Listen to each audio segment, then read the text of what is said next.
Hello friend, welcome to my channel. इस video के माध्यम से हम संविधान संशोधन वाला जो इंपॉर्टेंट टॉपिक है इंडियन पॉलिटी का, उससे कंप्लीट करने वाले हैं। फर्स्ट कॉन्स्टिट्यूशनल अमेंडमेंट एक्ट से लेके जो रिसेंटली हुआ है 106 कॉन्स्टिट्यूशन अमेंडमेंट एक्ट, वहाँ तक हम कंप्लीट करेंगे।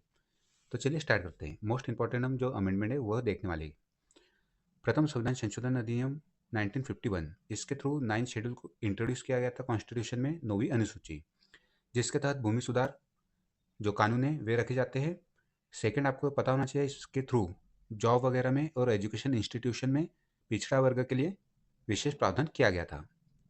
थर्ड, 19(2) आर्टिकल 19(2) के तहत कुछ निर्बंधन जोड़े गए थे, reasonable restriction on speech and expression. Second constitution amendment act संविधान संशोधन द्वितीय, इसके थ्रू लोकसभा में एक सदस्य के प्रतिनिधित्व को 7.5 लाख लोगों से अधिक किया गया था। तृतीय पता होना चाहिए, फर्स्ट सेकंड थर्ड तो आपको पता होना चाहिए, फिर मोस्ट इंपॉर्टेंट हम कवर करेंगे। संसद को खाद्य पदार्थ, पशु चारा, कपास, कपास के बीज, कच्चे जूट के उत्पादन पर लॉ बनाने की शक्ति प्रदान की गई थी। नेक्स्ट आपका है fourth constitution amendment act.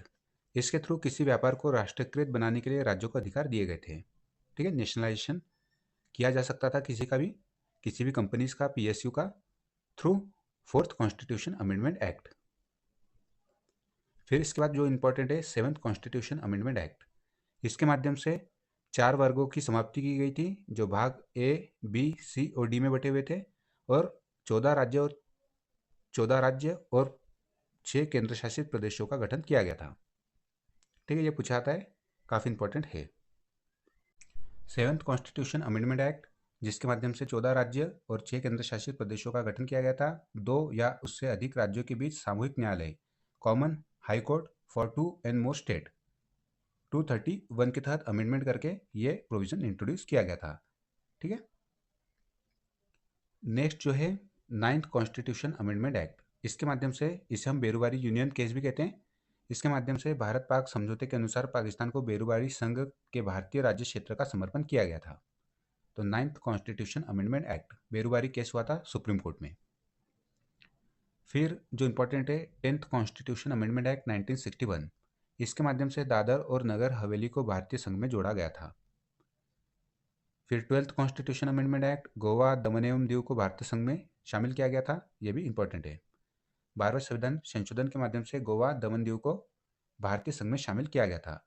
13 constitution amendment act, 13वां संविधान संशोधन अधिनियम, नागालैंड को राज्य का दर्जा दिया गया था, यह इंपॉर्टेंट है। 14 कॉन्स्टिट्यूशन अमेंडमेंट एक्ट, पौंडीचेरी को भारतीय संघ में शामिल किया गया था। तो यहाँ क्रोनोलॉजी आपको पता होना चाहिए। 10th constitution amendment act 1961, Dadar एवं नगर हवेली को जोड़ा गया। फिर 12वें के माध्यम से गोवा और दमन दीव को, 13वें के माध्यम से नागालैंड को राज्य का दर्जा, और जो 14th कॉन्स्टिट्यूशन अमेंडमेंट एक्ट है उसके माध्यम से पौंडीचेरी को भारतीय संघ में शामिल किया गया था। 15th कॉन्स्टिट्यूशन अमेंडमेंट एक्ट, इसके माध्यम से जो हाई कोर्ट के जजेस होते हैं उनकी सेवानिवृत्ति की उम्र 60 से बढ़ाकर 62 वर्ष कर दी गई थी, through 15th constitution amendment act, 15वां संविधान संशोधन अधिनियम। 18वां संविधान संशोधन अधिनियम इतना इंपॉर्टेंट नहीं है, बट इसमें संसद, जो पार्लियामेंट है, उसको राज्य का निर्माण करने का अधिकार भी है और उससे पृथक करने का भी अधिकार है। ये क्लियर किया गया था सुप्रीम कोर्ट ऑफ इंडिया द्वारा। देन फिर इसे कॉन्स्टिट्यूशन अमेंडमेंट एक्ट के माध्यम से क्लेरिफाई कर दिया गया था। 21वां संविधान संशोधन अधिनियम, यहाँ से क्वेश्चन पूछा आता है। इसके माध्यम से सिंधी भाषा 8वीं अनुसूची में 15वीं भाषा के रूप में शामिल हुई थी। ठीक है। 22वां संशोधन अधिनियम 1969, इसमें असम से अलग करके मेघालय को एक स्वायत्त राज्य बना दिया गया था और Meghalaya as a full state बना था 1972 में। ठीक है। तो 22वां संविधान संशोधन अधिनियम, मेघालय को एक स्वायत्त राज्य का दर्जा दिया गया, जबकि फुल स्टेटस मिला था 1972 में। नेक्स्ट है 24th कॉन्स्टिट्यूशन अमेंडमेंट एक्ट 1971, इसे इंदिरा गांधी गवर्नमेंट द्वारा इंट्रोड्यूस किया गया था, और जो गोलकनाथ केस है 1967 का, उसको नल एंड वॉइड करने के लिए 1971 में 24th constitution amendment act introduce किया गया था। इसके माध्यम से दो जो मेजर रिफॉर्म्स किए गए थे, रिफॉर्म्स या बोल सकते हो संविधान में कुछ संशोधन किए गए थे। फर्स्ट, कि राष्ट्रपति द्वारा संविधान संशोधन विधेयक को मंजूरी दी जाना जरूरी है, अर्थात जो भी संविधान संशोधन विधेयक राष्ट्रपति को पेश किए जाएंगे राष्ट्रपति के पास कोई ऑप्शन नहीं होगा, ना ही वे रिजेक्ट कर सकते हैं, ना ही रिटर्न कर सकते हैं, उन्हें अपनी मंजूरी देना होगी। ये कंपल्शन लाया गया था through 24th constitution amendment act 1971 के द्वारा। सेकंड, ये जोड़ा गया कि संसद को यह अधिकार है कि संविधान में किसी भी हिस्से में वे संशोधन कर सकती है। बट हमें पता है कि 1973 में केशवानंद भारती केस में डॉक्ट्रिन ऑफ बेसिक स्ट्रक्चर लाकर ये एक लिमिट सेट कर दी गई थी कि बेसिक स्ट्रक्चर में अमेंडमेंट नहीं किया जा सकता किसी भी हालत में, बाकी आप किसी भी पार्ट में आप अमेंडमेंट कर सकते हो। तो ठीक है, ये दो प्रोविजन लाए गए थे through 24th constitution amendment act 1971 द्वारा। 25वां संविधान संशोधन अधिनियम, इसमें बैंक नेशनलाइजेशन से संबंधित है और अनुच्छेद 39 ख और 39 ग जो कि डीपीएसपी है, उसको प्रभावी करने के लिए आर्टिकल 14, 19 और 31 का भी उल्लंघन किया जा सकता है। ये इसमें कुछ था, आप देख सकते हो। ठीक है, आर्टिकल 39 ख और ग क्या है? डिसेंट्रलाइजेशन ऑफ वेल्थ और प्रॉपर्टी से रिलेटेड है डीपीएसपी 39 ख और ग। 26वां संविधान संशोधन अधिनियम, ये पूछा जाता है एग्जाम में। प्रीव्यू पर्स की समाप्ति कर दी गई थी। प्रीव्यू पर्स क्या है? जो पहले राजा महाराजा होते थे उन्हें अपने उनके खर्चे के लिए सरकार पैसा देती थी, इसकी समाप्ति कर दी गई थी इंदिरा गांधी गवर्नमेंट द्वारा 1971 में through 26th constitution amendment act के माध्यम से। 28वां संविधान संशोधन अधिनियम, जो आईसीएस अधिकारी होते थे उनके विशेष अधिकारियों की समाप्ति कर दी गई थी। फिर 31वां संविधान संशोधन अधिनियम भी काफ़ी इंपॉर्टेंट है। इसमें लोकसभा सीटों की संख्या 525 से बढ़ाकर 545 कर दी गई थी। जो इंपॉर्टेंट है अभी हम वो देखेंगे। 35वां संविधान और 36वां संविधान संशोधन अधिनियम, जो सिक्किम था उसको 35वें संविधान संशोधन अधिनियम 1974 के माध्यम से सहयोगी राज्य बनाया गया था, जबकि 36वां संविधान संशोधन अधिनियम 1975 के माध्यम से उसे पूर्ण राज्य का दर्जा दे दिया गया था। 38वां संविधान संशोधन अधिनियम 1975, ये भी इंपॉर्टेंट है।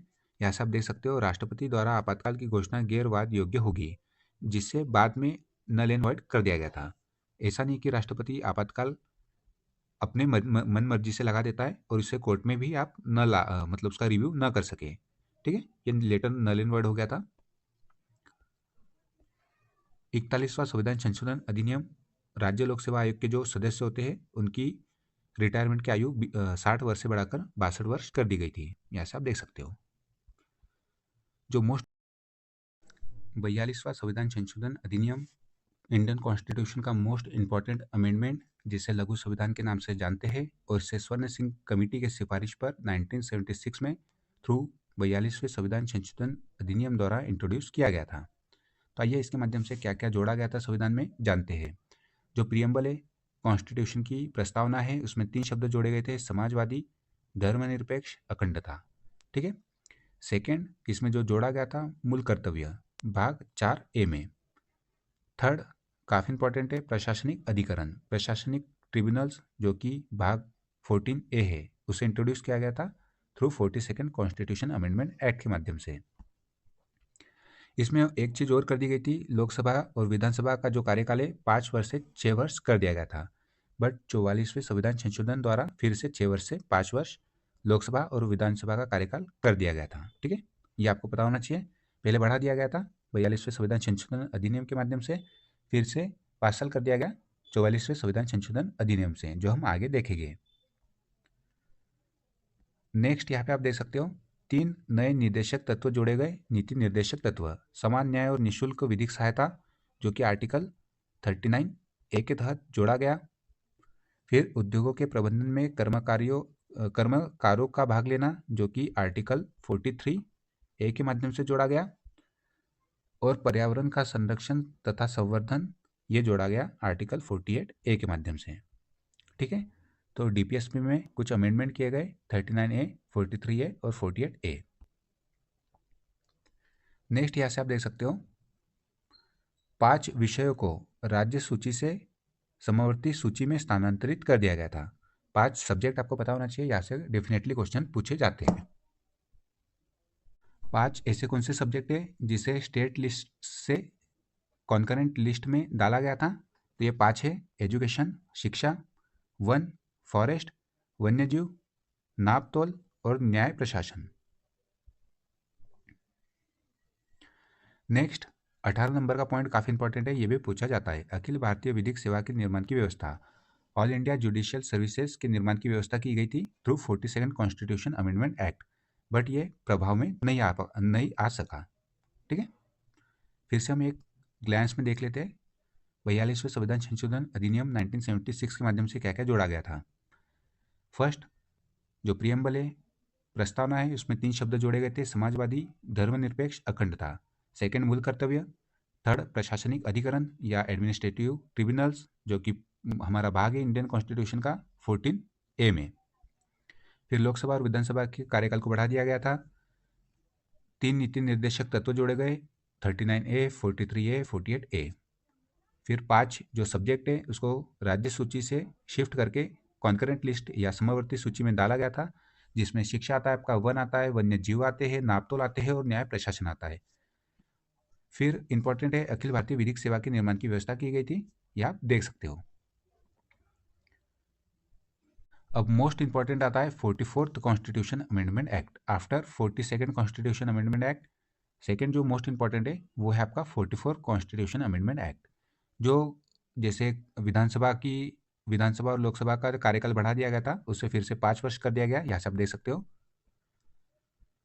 ये थर्ड नंबर का पॉइंट भी इंपॉर्टेंट है, एक एग्जाम में पूछा जा चुका है कि ब्रिटिश हाउस ऑफ कॉमन्स का जो संदर्भ आता था हमारे संसदीय विशेषाधिकारों में, उसे किस अमेंडमेंट के माध्यम से हटा दिया गया था। तो यहाँ से आप देख सकते हो 44th कॉन्स्टिट्यूशन अमेंडमेंट एक्ट के माध्यम से हटा दिया गया था। फिफ्थ नंबर का पॉइंट भी इंपॉर्टेंट है, कैबिनेट की सलाह को पुनर्विचार के लिए एक बार भेजने की राष्ट्रपति को शक्ति दी गई थी, परंतु पुनर्विचार के बाद बाध्यकारी होगा। ठीक है, फिफ्थ नंबर का पॉइंट भी इंपॉर्टेंट है, कैबिनेट की सलाह, यदि कैबिनेट प्रेसिडेंट को कोई सलाह देती है तो पुनर्विचार के लिए राष्ट्रपति उसे कैबिनेट के पास फिर से भेज सकते हैं। ये पावर दी गई थी through 44th constitution amendment act के माध्यम से। 8 नंबर का पॉइंट भी काफी इंपॉर्टेंट है, आंतरिक अशांति, इंटरनल डिस्टर्बेंस के स्थान पर सशस्त्र विद्रोह, आर्म रेबेलियन को इंट्रोड्यूस किया गया था, क्योंकि आंतरिक अशांति का मिसयूज हमने देखा है इंदिरा गांधी जी द्वारा जो नेशनल इमरजेंसी घोषित की गई थी आंतरिक अशांति का फायदा उठाकर। ठीक है, तो ये वर्ड समाप्त कर दिया गया था कि इस आधार पर नेशनल इमरजेंसी लागू नहीं की जा सकती। नया आधार क्या इंट्रोड्यूस किया गया था, सशस्त्र विद्रोह। राष्ट्रपति के लिए यह व्यवस्था बनाई गई कि वह कैबिनेट की लिखित सिफारिश पर ही आपातकाल घोषित कर सकता है। ठीक है, पहले मौखिक रूप में भी हो जाता था, बट अभी लिखित आपको सिफारिश देनी होगी कैबिनेट के माध्यम से, तभी वे आपातकाल घोषित कर सकते हैं। मूल अधिकारों की सूची से संपत्ति का अधिकार समाप्त कर दिया गया था। ठीक है, फिर उसे लीगल राइट बना दिया गया था 300A के तहत। मूल अधिकार से आपके संपत्ति का अधिकार, राइट टू प्रॉपर्टी को हटा दिया गया था और उसे लेटर ऑन अनुच्छेद 300A के तहत एक विधिक अधिकार बना दिया गया था। अनुच्छेद 20 और 21 द्वारा प्रदत्त मूल अधिकारों को राष्ट्रीय आपात में निलंबित नहीं किया जा सकता। यदि नेशनल इमरजेंसी लागू है तो संविधान के जो आर्टिकल है, आर्टिकल 20 और 21, अनुच्छेद 20 और 21, इसको कोई भी हालत में निलंबित नहीं किया जा सकता। ये इंट्रोड्यूस किया गया था through 44th constitution amendment act के माध्यम से। ठीक है, एक बार फिर से हम देख लेते हैं, मोस्ट इंपॉर्टेंट है 44th constitution amendment act 1978। First इसमें जो लोकसभा और राज्य विधानमंडल के कार्यकाल को बढ़ाया गया था 42वें संविधान संशोधन अधिनियम द्वारा, उसे फिर से 5 वर्ष कर दिया गया। सेकेंड जो इंपॉर्टेंट है, ब्रिटिश हाउस ऑफ कॉमन्स के जो संदर्भ है उसको हटा दिया गया था। थर्ड, यहाँ से आप देख सकते हो, कैबिनेट की सलाह को पुनर्विचार के लिए भेजा जा सकता है बाय प्रेसिडेंट ऑफ इंडिया। आंतरिक अशांति शब्द को हटाकर सशस्त्र विद्रोह कर दिया गया था। फिर राष्ट्रपति के लिए यह व्यवस्था बनाई गई कि वह कैबिनेट की लिखित सिफारिश पर ही आपात घोषित कर सकता है। मूल अधिकारों की सूची से संपत्ति का अधिकार समाप्त कर दिया गया था।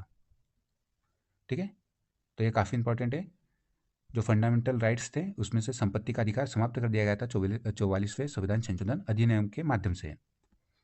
इमरजेंसी, नेशनल इमरजेंसी में अनुच्छेद 20 और 21, इसे निलंबित नहीं किया जा सकता, ये भी ऐड किया गया था।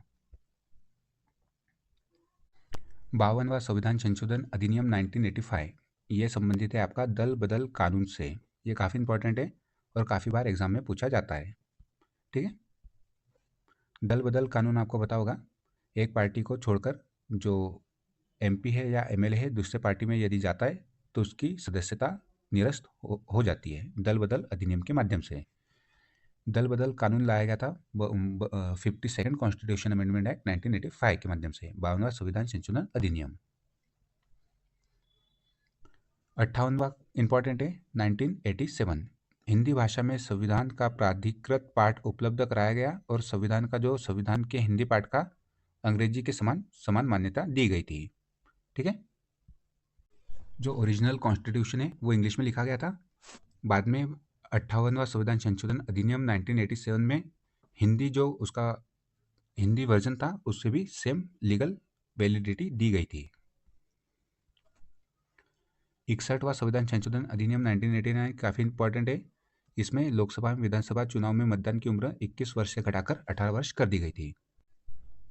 नेक्स्ट जो इंपॉर्टेंट है 69th कॉन्स्टिट्यूशन अमेंडमेंट एक्ट 1991, इसमें केंद्र शासित राज्य दिल्ली को विशेष दर्जा दिया गया था। यहाँ से आप दे सकते हो आर्टिकल 239 AA के माध्यम से। 71वां संविधान संशोधन अधिनियम 1992 काफ़ी इंपॉर्टेंट है। जो 8वीं अनुसूची है उसमें कोंकणी, मणिपुरी और नेपाली को ऐड किया गया था। 73वां संविधान संशोधन अधिनियम पंचायती राज इंस्टीट्यूशन को इंट्रोड्यूस किया गया था भाग 9 में। और अनुसूची की बात करें तो अनुसूची 11, इसमें जो सब्जेक्ट है वो भी आपको पता होना चाहिए, पंचायत से संबंधित सब्जेक्ट है 29। 74वां संविधान संशोधन अधिनियम शहरी स्थानीय निकायों से संबंधित है, भाग 9A जोड़ा गया था। और इनके लिए जो 12वीं अनुसूची इंट्रोड्यूस की गई थी, इसमें उनके जो कार्य क्षेत्र है और जो सब्जेक्ट है जिसपे वो कार्य कर सकते हैं वे है 18।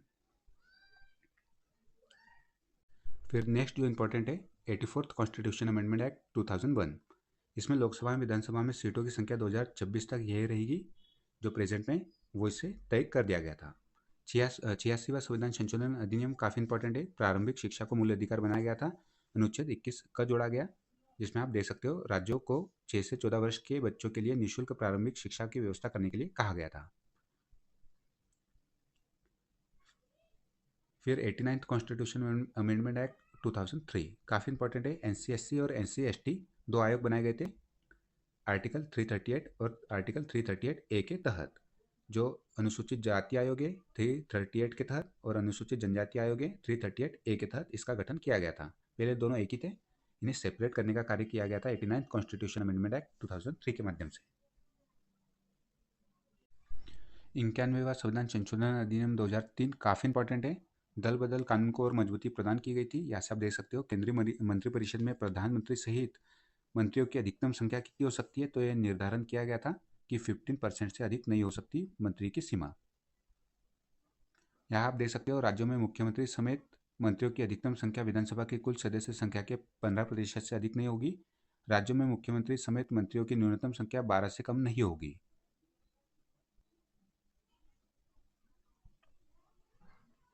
10वीं अनुसूची में वर्णित वह उपबंध जिसके अनुसार यदि किसी दल के तहत 1/3 सदस्य दल बदल करते हैं तो उन्हें अयोग्य घोषित नहीं किया जा सकता, इस उपबंध को समाप्त कर दिया गया था। ठीक है, अर्थात यदि कोई पार्टी के 1/3 सदस्य कोई दूसरी पार्टी ज्वाइन कर लेते हैं तो उन पर दल बदल अधिनियम लगेगा क्या? यस, डेफिनेटली लगेगा। बट 2/3 से अधिक मेंबर्स यदि पार्टी छोड़कर चले जाते हैं तो उन पर दल बदल लगेगा क्या? इस केस में नहीं लगेगा। ठीक है, ये बोलना चाह रहा है। फिर 92nd कॉन्स्टिट्यूशन अमेंडमेंट एक्ट जिसके माध्यम से बोडो, डोंगरी, मैथिली, संताली ये 4 भाषाएं 8वीं अनुसूची में जोड़ी गई थी।